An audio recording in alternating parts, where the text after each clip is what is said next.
Villager management is a cornerstone to Medieval Dynasty, but it also takes a bit of work, regardless of whether you are new or even a veteran. But don't worry, in this video, we are going to go over 10 tips to master villager management in Medieval Dynasty. Starting with tip 1, level your villager skills faster. This may be something you've noticed if you played Medieval Dynasty for some time, but villagers will level at different rates depending on what jobs they are doing and what resources they are gathering. Ultimately, you want your villagers to have high level skills, so here are a few examples of some ways to level your villager skills faster. To level your villagers' extraction, have them work in a woodshed, preferably gathering sticks. But if you're in the endgame, villagers working in the mines will level their extraction the fastest. To level diplomacy, the only option is market stalls. This is the easiest skill to get your villagers to 10 in. Just make sure they're selling items of good value. To level hunting, hunting lodge is your only option. Having your hunters gather feathers should level them slightly faster. To level survival, gathering items through the herbalist hut is the choice for speed, although you will have to change what each villager is gathering depending on the season.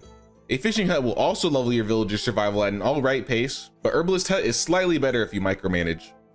To level farming, have your villagers work on large fields in the farm shed, or have your villagers gather manure in the pigsty for fast XP. Once you reach endgame, use the apiary to level your farming villagers. To level production, have your villagers crafting buckets in the workshop, tools in the smithy, or products in the sewing hut. At the end game, tavern levels your production the fastest. This is a subject I will probably go deeper in future videos, but this is a general rundown of which workplaces will level your villagers' skills efficiently. Tip 2 is to know your king. Open the menu and check the map tab to see the title of your king. There are good, bad, and neutral alignments when it comes to your specific king. Sometimes a herald icon will show up on your map, indicating you can take on the king's challenge, which upon completing will lower your overall taxes each year. A good king is easiest to deal with. Complete their challenge and you'll be rewarded in lower taxes and happier villagers.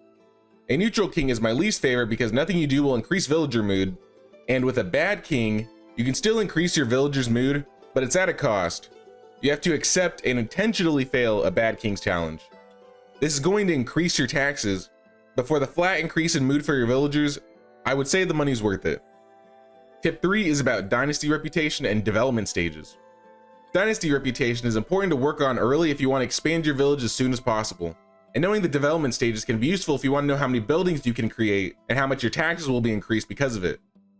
To increase your dynasty rep, complete quests, no sport quests, kill bandits, and even give gifts to the children in your own village. As you gain more rep and progress through the story, your village will be able to develop, allowing for more buildings and more villagers.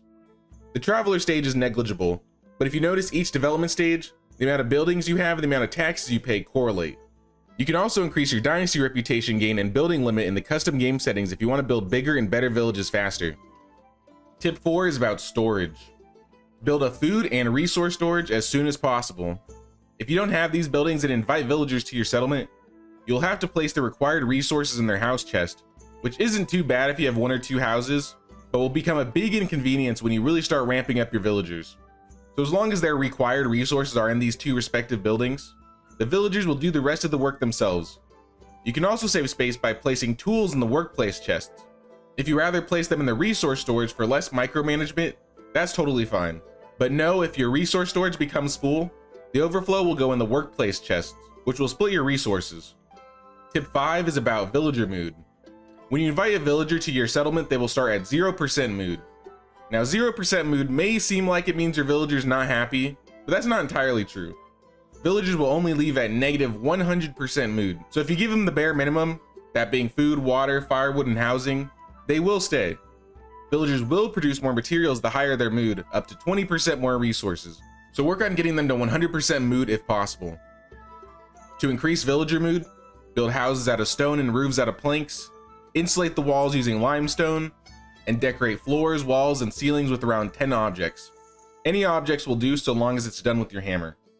Additionally, completing herald quests, bearing children, and random season events can also impact mood. Your villagers will also be happier if they're working in a workplace where their skill is the highest. So if your goal is to make them the happiest possible, try and work on getting their main skill up to 10. Bonus tip, if the videos have helped you out in any way, be sure to pay the king's tax of 1 like or 1 sub.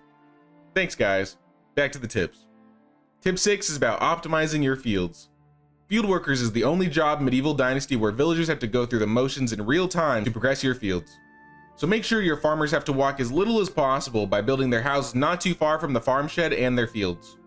Also, have your worst farming villagers working in the fields and promote higher leveled farmers to work as animal breeders, barn workers, or a miller. This is because villagers don't work and generate resources faster at higher levels when working on fields, so it's best to put your highest level farmers into jobs where their skills are rewarded most. Tip 7 is about pairing villagers. Pairing up men and women in the same house allows them to marry and have children. The closer their age, the faster the rate of which they will marry and have children, with a max of a 20-year age difference for villagers. Move them into a 4-person house if you want them to have 2 kids, but you can start them in a 3-person house if you want. If you don't want your villagers to have children, you can either build a separate house for each villager, or every couple seasons or so, move your villagers around and pair them up with someone new. You may be known as the village full of swingers if you do this, but for the sake of optimization, it might be worth doing for a while, because tip 8 is about preventing a baby boom. You want to make sure not all of your villagers get married and have babies at once, because if you do, you will lose a lot of working villagers at once, and ultimately ruin your production and gathering.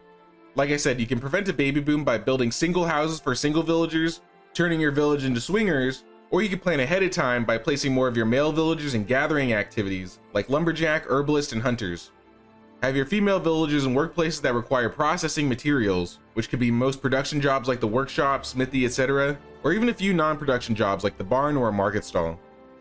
Doing so will save you from losing out on really high-skilled villagers for a couple years, and ultimately increase your resources. Tip 9 is about lifespan. Children come with boosted stats, even better than special villagers, but at the cost of having to wait 18 years before they can generate resources. Once you or your villagers reach 60 years of age, there's a chance every season for your villagers to die. By this time, villagers shouldn't be too hard to come by, but don't be shocked when old Amerigo disappears randomly one day. And tip 10 is about item production management. In the workplace management tab, you can see how many resources are being produced each day as well as how many resources each building consumes. Using this knowledge, as well as the resource demands coming from your villagers, we can better guesstimate and automate our resources and production without constantly running out of goods. Don't feel bad if you can't get your villagers automated perfectly, but it can be a good goal to reach once you hit the late stage of Medieval Dynasty. If you're looking to master more skills, be sure to check out this video right here for more skills and tips regarding Medieval Dynasty. And if you're still here, be sure to check out our Sunday streams for more chill Medieval Dynasty gameplay. Thank you all so much for watching, and take care.